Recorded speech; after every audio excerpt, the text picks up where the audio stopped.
Hello guys, this is Rahul, welcome to new another video. আজকে ভিডিওতে কথা বলতে চলেছি এক নিব্বি বৌদিকে নিয়ে। তো চলো বেশি বকবো না, ভাট ভিডিওটা শুরু করা যাক।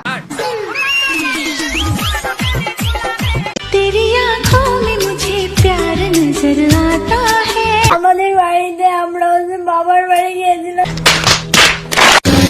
সব টাকা পয়সা সব যা ছিল সব কিছু নিয়ে চলে গেছে। বৌদির ঘরে চুরি হয়েছে, বৌদির গায়ে জ্বালা, ছেঁচড়া চোর তালা ভেঙে চুরি করলো থালা। টাকা গয়না চুরি গেছে, বৌদির কি কান্না। এইসব কোনো ব্যাপার না, মাংস হচ্ছে রান্না। বৌদি যখন কান্না করে চোখে নেই জল, দাদাকে বলো খুঁজে দেখতে কোথায় আছে কল। চোর যখন চুরি করেছে একদিন সে ফাঁসবে, তার আগে চোর বৌদির ভিডিও দেখে হাসবে। তারপরে আমি যত গয়না পরি আমার শাখা। বৌদির ঘরে চোর ঢুকেছে, বৌদির টাকা পয়সা সোনা দানা মেকআপ বক্সটাও নিয়ে চলে গেছে। আমি আজ পর্যন্ত যত 40-50 টাকা ছিল। বৌদি থামো থামো, একটু দম নাও।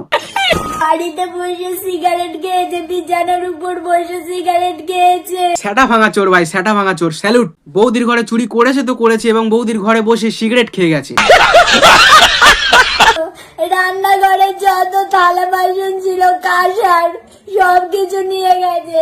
তালা সুন্দর করে ভেঙে রেখে দিয়েছে, যাওয়ার সময় গেট গুলো টেনে রেখে গেছে, লাইট জ্বালিয়ে দিয়ে গেছে। কতটা তুখর চোর একবার চিন্তা করো।